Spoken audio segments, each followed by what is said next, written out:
warahmatullahi wabarakatuh. Perkenalkan, nama saya Muhammad Adrian, Standuk kode 71171125. Video ini saya buat untuk memenuhi salah satu syarat kelulusan mata kuliah teknologi budidaya rumput laut. Dan pada kesempatan kali ini saya akan menjelaskan teknologi budidaya rumput laut dengan menggunakan metode long line atau rawai. Budidaya rumput laut adalah praktik menanam dan memanen rumput laut. Rumput laut yang berada di wilayah Indonesia. Yang pertama, Elsa Makotoni. Rumput laut jenis Elsa Makotoni adalah jenis yang paling sering dibudidayakan di wilayah perairan Indonesia, khususnya Sulawesi Tengah, Sulawesi Selatan, Sulawesi Tenggara, Nusa Tenggara Timur, Bali, Jawa Timur, dan Nusa Tenggara Barat. Adalah daerah utama penghasil rumput laut jenis Elsa Makotoni. Sebagian besar hasil budidaya rumput laut jenis ini digunakan untuk bahan baku industri. Elsa Makotoni mengandung antioksidan dan bisa dimanfaatkan untuk makanan manusia, makanan ikan di bawah laut, dan sebagai bahan baku pembuatan kosmetik dan farmasi. Kedua, Sargassum. Di Indonesia, budidaya rumput laut jenis Sargassum masih terbatas. Hal ini disebabkan permintaan pasar yang juga masih rendah. Padahal Sargassum bermanfaat sebagai sumber gizi karena ia mengandung karbohidrat, protein, sedikit lemak, senyawa garam, kalium, dan natrium. Ketiga, Gracilaria sp. Rumput laut jenis Gracilaria sp. memiliki saluran berwarna merah keunguan atau bisa juga berwarna abu kehijauan. Di Indonesia, rumput laut jenis ini banyak dibudidayakan di daerah Sulawesi Selatan, Jawa Timur, dan Nusa Tenggara Timur. Gracilaria sp. bisa dimanfaatkan untuk keperluan industri modern, baik pangan atau non-pangan.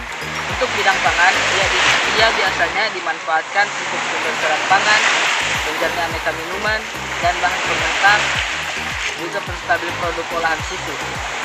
Yang keempat, Caulerpa sp. Rumput laut jenis Caulerpa sp. mengandung protein, karbohidrat, sumber serat, sumber mikromineral, serum, kalium, kalsium, serta asam lemak.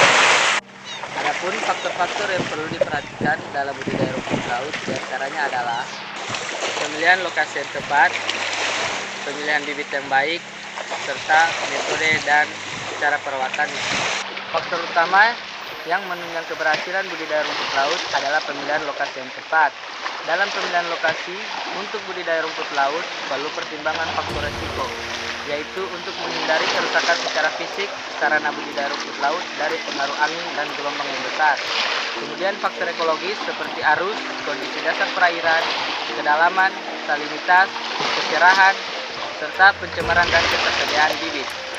Bibit sebaiknya dipilih dari tanaman yang masih segar yang dapat diperoleh dari tanaman rumput laut yang ditumbuh secara alami maupun dari tanaman budidaya. Dalam penyediaan bibit, sebaiknya diseleksi bibit yang baik dari hasil panen dengan ciri-ciri bercabang banyak, rimbun, tidak terdapat bercak atau terkelupas, warna spesifik cerah, umur mencapai 25 sampai 35 hari, dan dengan berat bibit yang ditanam adalah 50 sampai 100 gram per rumput. Adapun metode budidaya rumput laut yang dapat dilakukan yaitu metode lepas dasar, metode langsung apung, metode long line atau rawai, dan metode jalur. Tapi kali ini saya hanya akan menjelaskan satu metode saja, yaitu metode long line atau rawai. Metode long line atau rawai adalah metode budidaya dengan menggunakan tali panjang. Metode ini banyak diminati oleh masyarakat karena alat dan bahannya lebih tahan lama, lebih murah, dan mudah didapat.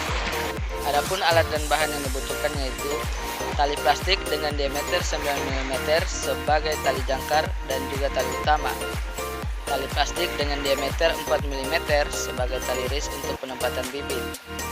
Tali rafia untuk mengikat bibit, bibit rumput laut yang berkualitas, botol plastik bekas atau gabus untuk pelampung, patok bambu atau kayu atau batu karang sebagai jangkarnya, dan kemudian yang terakhir pisau dan perahu. Proses pembuatan, ukuran unit yang biasa digunakan adalah 15 kali 30 meter. Siapkan segala alat dan bahan. Kemudian potong tali ris 30,5 meter sejumlah 15 potong. Potong tali utamanya sepanjang 17 meter sejumlah 2 potong. Tali jangkar dipotong dengan panjang yang disesuaikan dengan kedalaman perairan saat pasang tertinggi. Sediakan 4 potong tali jangkar, rentangkan 2 tali utama pada lokasi budidaya dengan posisi saling berhadapan dengan jarak 30 meter. Jika ikat tali jangkar pada kedua ujungnya yang sebelumnya telah diikatkan pada patok atau batu. Pasanglah pelampung pada sudut-sudutnya.